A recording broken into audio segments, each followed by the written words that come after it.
नमस्कार। मेरा पूरा देश सुन रहा है। राष्ट्र की आवाज 140 करोड़ लोगों की एक ही आवाज। आपके साथ मैं हूं सरफराज। मैं सरफराज सैफी आपको बताना चाहता हूं, चालबाज चीन की जो प्लानिंग है वो लंबे वक्त से हिंदुस्तान को घेरने की रही है। चीन हिंदुस्तान के खिलाफ एक ऐसा चक्रव्यूह रच रहा है जिससे हिंदुस्तान के सभी पड़ोसी उसकी कठपुतली बन जाएं और उसके कहे मुताबिक चले। इसी वजह से चीन अपने पड़ोसी हिंदुस्तान के साथ और बाकी देशों को अस्थिर अशांत कर रहा है। इसका ताजा वाकया आपने बांग्लादेश में देखा, उससे पहले श्रीलंका में देखा और पाकिस्तान का तो आप देख ही रहे हैं। रणनीतिक रूप से दबाव बनाने के लिए अब तक चीन ने पाकिस्तान से लेकर नेपाल, भूटान, श्रीलंका के रास्ते हिंदुस्तान की घेराबंदी करने की कोशिश की है। अब चीन ने हिंदुस्तान पर शिकंजा कसना और ज्यादा मजबूत करने के लिए बांग्लादेश को अपना निशाना बनाया है, नया ठिकाना बनाना शुरू कर दिया है। चीन आखिर कैसे और क्यों हिंदुस्तान के खिलाफ चक्रव्यूह रच रहा है, यह आज आपको राष्ट्र की आवाज के जरिए बताने, दिखाने, समझाने की कोशिश करूंगा। दुनिया की राजनीति में चीन बड़ा मुद्दा बना रहता है। चीन को लेकर हमेशा कोई न कोई बड़ा विवाद बनता रहता है। चीन अपने पड़ोसियों के साथ कभी नक्शा, कभी घुसपैठ जैसे मुद्दे लगातार गरमाते हैं और हिंदुस्तान ने भी हमेशा से चीन से धोखा ही खाया है। पंडित जवाहरलाल नेहरू से लेकर प्रधानमंत्री नरेंद्र मोदी तक हर प्रधानमंत्री ने कोशिश की, लेकिन चीन चालबाजी से बाज नहीं आया। अब भी हिंदुस्तान चीन से रिश्ते सुधारने की लगातार कोशिश करता है, लेकिन चीन की तरफ से हिंदुस्तान को धोखा मिलता है। जब भी हिंदुस्तान चीन की तरफ दोस्ती का हाथ बढ़ाता है, चीन पीछे से पीठ पर वार करता है। चीन की सियासी फितरत को समझना कैसे किसी के लिए आसान नहीं है, लेकिन आज ये मैं आपको समझाने की कोशिश करूंगा राष्ट्र की आवाज के जरिए। हिंदुस्तान तेजी से दुनिया के ताकतवर मुल्कों में शुमार होता जा रहा है, चाहे वो सैन्य शक्ति हो, आर्थिक तौर पर संपन्नता का मामला हो। यही वजह है कि चीन हिंदुस्तान से चिढ़ा रहता है और हिंदुस्तान के खिलाफ अलग अलग तरह की साजिश करता है। चीन सिर्फ हिंदुस्तान के साथ ही ऐसा नहीं करता, चीन करीब करीब अपने सारे पड़ोसियों के साथ सीमा विवाद में उलझा रहता है। साल 1962 के बाद से अब तक भारत चीन के बीच 6 बड़े टकराव हो चुके हैं। चीन लगातार चालबाजी से बाज नहीं आता है। साल 1962 के बाद चीन ने हिंदुस्तान के खिलाफ कब कब साजिश रची और कैसे रची, यह आज आपको राष्ट्र की आवाज के जरिए बताने, दिखाने, समझाने की कोशिश करूंगा। मैं अपने हिंदुस्तान के कोने कोने की आवाज को दिल्ली तक पहुंचाता हूं, दिल्ली की आवाज को देश दुनिया के कोने कोने तक पहुंचाता हूं। नेताओं की आवाज को मैं आम लोगों तक पहुंचाता हूं, आम लोगों की आवाज को मैं अपने देश के हुक्मरानों तक पहुंचाता हूं। आपकी आवाज से मिलती है मेरी आवाज और बन जाती है राष्ट्र की आवाज।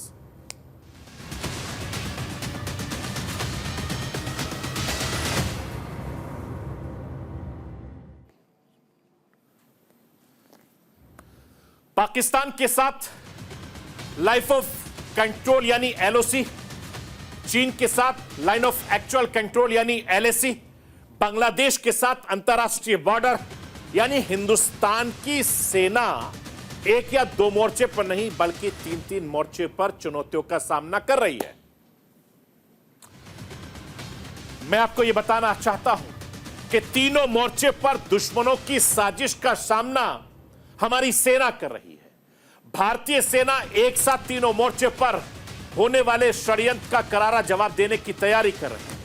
चीन और पाकिस्तान ने मिलकर ढाका षड्यंत्र किया, हिंदुस्तान विरोधी फ्रंट, थर्ड फ्रंट बनाने वाले की कोशिश की गई, बांग्लादेश में तख्ता पलट करवाया, हिंदुस्तान के खिलाफ चक्रव्यूह का एक द्वार खोलने की कोशिश की। चालबाज चीन की प्लानिंग लंबे वक्त से हिंदुस्तान को चारों तरफ से घेरने की रही है और इस चालबाजी में वो कुछ हद तक कामयाब भी रहा है। रणनीतिक तौर से दबाव बनाने के लिए अब तक चीन ने पाकिस्तान से लेकर नेपाल, भूटान, श्रीलंका के रास्ते हिंदुस्तान की घेराबंदी कर दी, क्योंकि इन देशों को किसी ना किसी प्रोजेक्ट का लालच देकर या कर्ज देकर चीन से उनकी जमीन पर अपनी मौजूदगी तय कर रही है। अब चीन ने हिंदुस्तान पर अपना शिकंजा और ज्यादा मजबूत करने के लिए बांग्लादेश को नया ठिकाना बनाना शुरू कर दिया। इससे उसका साथ पाकिस्तान भी दे रहा है। राजनीतिक तौर से यह हिंदुस्तान के लिए अच्छा संकेत नहीं है। हिंदुस्तान पहले से ही कई दुश्मनों से घिरा है। अब बांग्लादेश में तख्ता पलट के बाद हिंदुस्तान की चिंता और ज्यादा बढ़ गई है।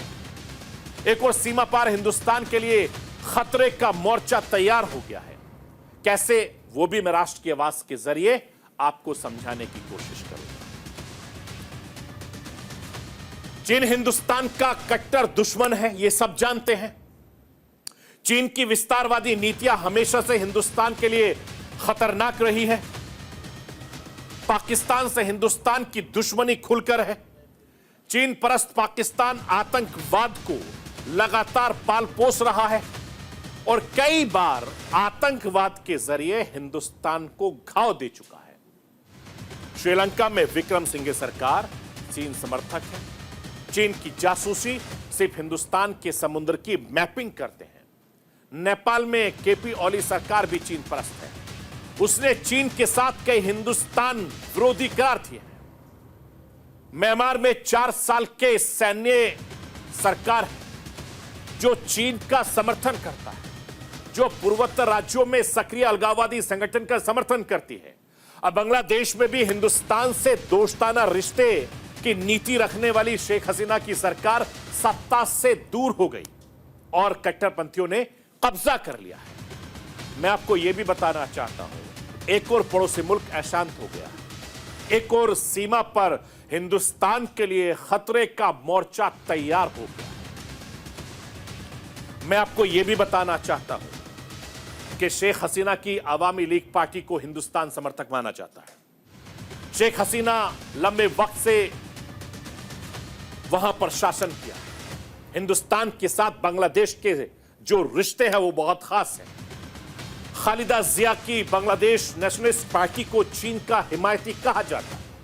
चीन को लेकर वीएनपी की नीतियां अमूमन सॉफ्ट रही हैं और इस वजह से कहा जाता है कि चीन बांग्लादेश में शेख हसीना की अवामी लीग पार्टी को पसंद नहीं करता। ऐसे में बांग्लादेश में तख्ता पलट का चीन फायदा उठा सकता है और हिंदुस्तान के खिलाफ मोर्चा खोलने की कोशिश करेगा। मैं राष्ट्र की आवाज के जरिए विदेश मामलों के जानकार एक्सपर्ट रविंद्र सचदेवा को सुनवाना चाहता हूं। सुनिए वो क्या कुछ कह रहे हैं। नहीं, डेफिनेटली यस। चाइना जो पिछले काफ़ी वर्षों से धीरे धीरे बंगाल की खाड़ी में, बे ऑफ बंगाल में अपना इन्फ्लुएंस बढ़ा रहा है।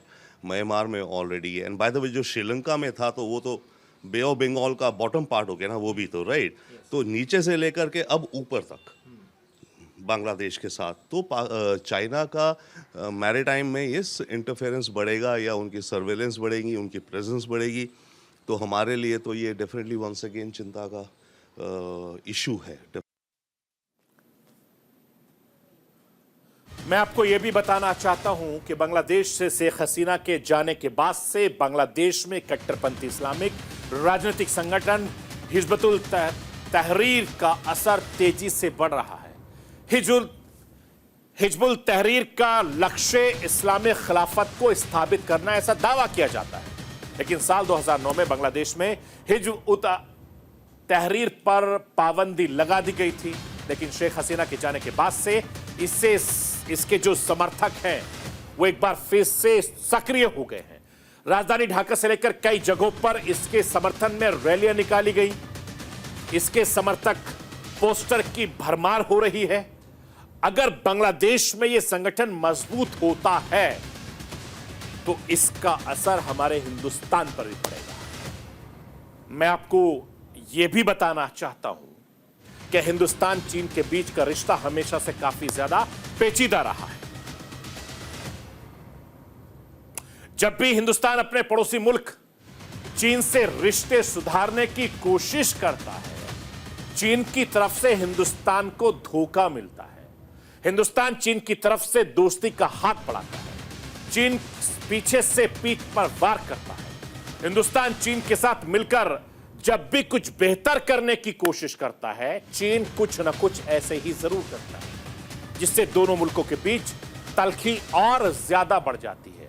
दोनों मुल्कों के बीच तनातनी बढ़ जाती है, सीमा पर तनाव बढ़ जाता है। ये 1-2 साल की बात नहीं है, पिछले करीब 60-65 साल से यही चलता आ रहा है और साल दर साल बदलता रहता है, लेकिन चीन का चाल चरित्र चेहरा बिल्कुल नहीं बदलता।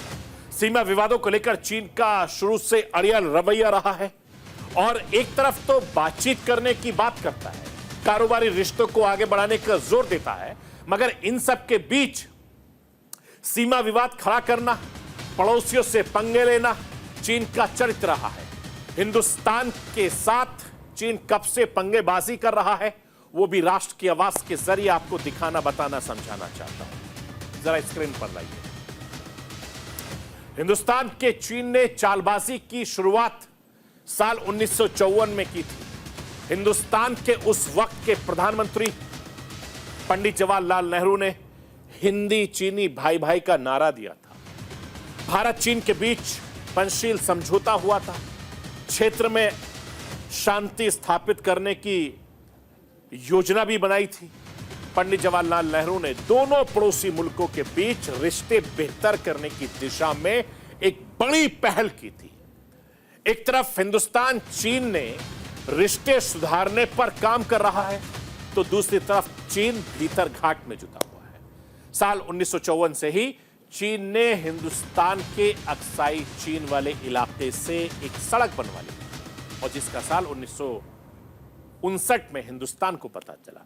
इन सब के बीच एक और बड़ी घटना हुई है। साल 1959 में तिब्बत के धर्मगुरु दलाई लामा ने भारत में शरण ली। इससे बौखलाए चीन ने चालबाजी और ज्यादा तेज कर दी। चीन ने साल 1958 में पहली बार विवादित नक्शा जारी किया था। हिंदुस्तान के 1,04,000 वर्ग किलोमीटर के क्षेत्र पर दावा पेश किया गया है। अक्साई चीन, नॉर्थ ईस्ट फ्रंटियर जो अब अरुणाचल प्रदेश है, इन दो क्षेत्रों को चीन अपना हिस्सा बताने लगा। चीन दोनों देशों के बीच अंतरराष्ट्रीय सीमा के संशोधन की मांग करने लगा है। मैं आपको यह भी बताना चाहता हूं कि चीन ने पहले माहौल बिगाड़ा, फिर लड़ाई शुरू कर दी और साल 1962 में चीन की सीमा ने लद्दाख तत्कालीन नॉर्थ ईस्ट फ्रंटियर एजेंसी में मैकमोहन रेखा को पार कर हिंदुस्तान पर हमला शुरू कर दिया। हिंदुस्तान के लिए बड़ा झटका है। हिंदुस्तान युद्ध के लिए तैयार नहीं है और 20 अक्टूबर 1962 से 21 नवंबर 1962 तक युद्ध चला है। चीन ने अक्साई चीन का 38,000 वर्ग किलोमीटर का इलाका अपने कब्जे में ले लिया है। इसके साथ ही दोनों देशों के बीच की सीमा एलएसी बन गई। युद्ध के बाद दोनों देशों के संबंध खराब होते चले गए। साल 1962 के बाद से करीब 20 साल डार्क फेज रहा और दोनों देशों के बीच अविश्वास की बड़ी खाई बन गई। हालांकि साल 1984 में दोनों देशों के रिश्तों में थोड़ी नरमी आई और इसकी पहल भी हमारे हिंदुस्तान ने की, लेकिन यह नरमी ज्यादा दिन तक नहीं चली है।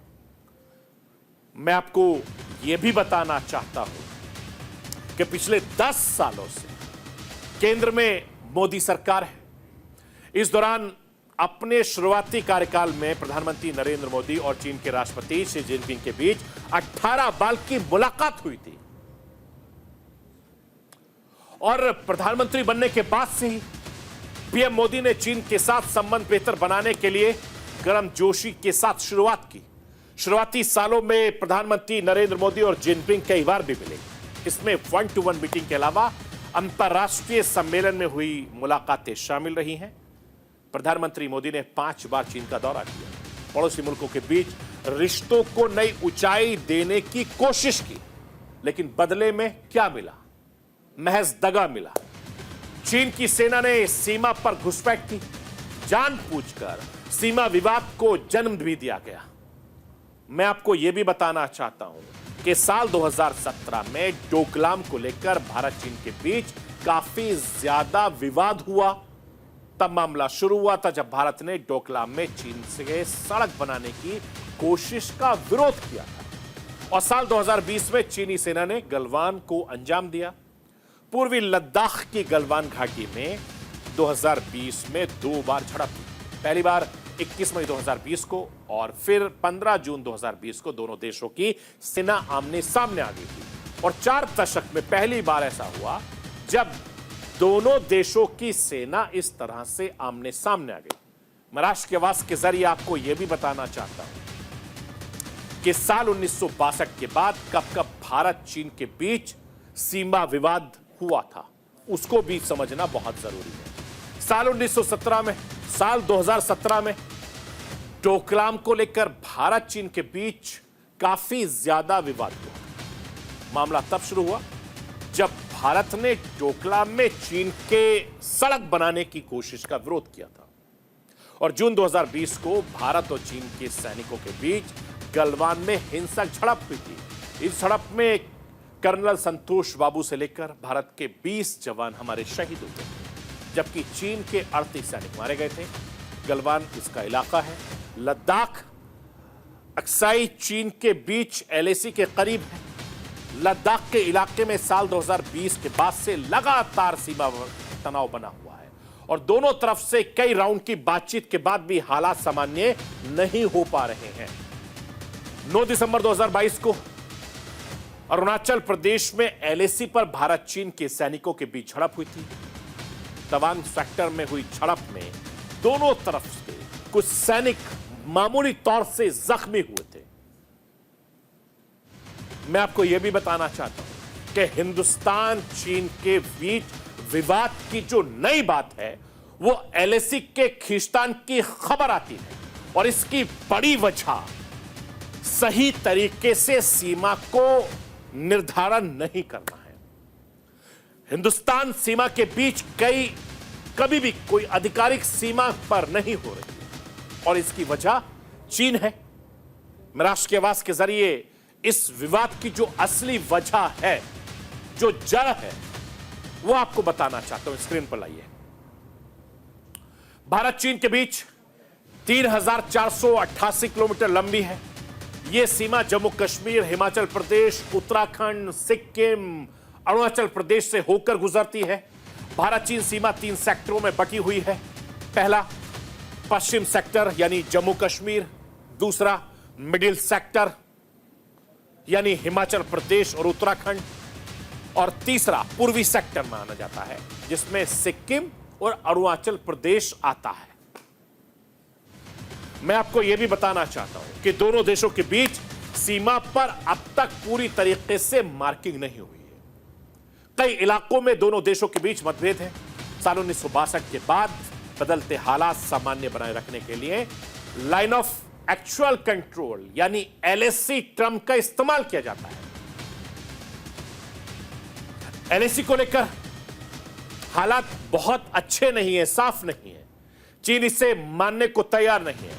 लाइन ऑफ एक्चुअल कंट्रोल पर कई ग्लेशियर, बर्फ के रेगिस्तान, पहाड़, नदियां पड़ती हैं और पहाड़ी इलाके होने की वजह से कंफ्यूजन ज्यादा होता है। एलएसी के साथ लगने वाले कई इलाके हैं जहां पर अक्सर भारत चीन के सैनिकों के बीच तनाव की खबरें आती रहती हैं और इन विवादित इलाकों में चीन की तैयारियां भी हिंदुस्तान को सावधान करती है। चीन लगातार इन इलाकों में इंफ्रास्ट्रक्चर तैयार कर रहा है। सेना की बढ़ती तैनाती को बढ़ाया जा रहा है। अब हिंदुस्तान ने भी अपनी रणनीति में बदलाव किया है और हिंदुस्तान भी अपनी बॉर्डर लाइन मजबूत करने में लगातार जुटा हुआ है। मैं आपको यह भी बताना चाहता हूं कि चीन विवादित नक्शा छापने में बहुत माहिर है। जो काम साल 1958 में चीन ने किया था वही काम 3 बार चीन बार बार करता है और कई बार कर चुका है। दोनों देशों के बीच सीमा विवाद को हवा देता रहता है। चीन ने पिछले साल अगस्त में अपना ऑफिशियल मैप जारी किया है। इसमें हिंदुस्तान के अरुणाचल प्रदेश अक्साई चीन को अपने क्षेत्र में दिखाया, जिसके बाद हिंदुस्तान चीन के बीच तनाव बढ़ गया था। हिंदुस्तान के विदेश मंत्रालय ने इस पर तीखी प्रतिक्रिया दी है। मैं राष्ट्र की आवाज के जरिए आपको बताना चाहता हूं, चीन सिर्फ हिंदुस्तान से चालबाजी नहीं करता, बल्कि तमाम पड़ोसी देश चीन से तंग रहते हैं। चीन अपने पड़ोसी देशों के साथ अक्सर विवाद करता रहता है, जिसकी वजह से चीन का हर पड़ोसी देश इससे परेशान है। चीन का विवाद हिंदुस्तान से नहीं, बल्कि जापान, फिलिस्तीन, वियतनाम और अमेरिका और ताइवान जैसे देशों से है। चीन के दुश्मनों की लिस्ट इतनी लंबी है कि कहना मुश्किल है कि दुनिया का दुश्मन चीन है या चीन दुनिया के दुश्मन है। लेकिन हिंदुस्तान हमेशा से अपने पड़ोसियों से बेहतर रखने की कोशिश करता है। लेकिन चीन की चालबाजियां पूरी दुनिया जानती है, हिंदुस्तान जानता है, लेकिन चीन अपनी चालबाजियों से बाज नहीं आता। तो ये थी राष्ट्र की आवाज। बाकी खबरों के लिए आप बने रहिए न्यूज इंडिया के साथ। कल रात 9 बजे फिर होगी मुलाकात।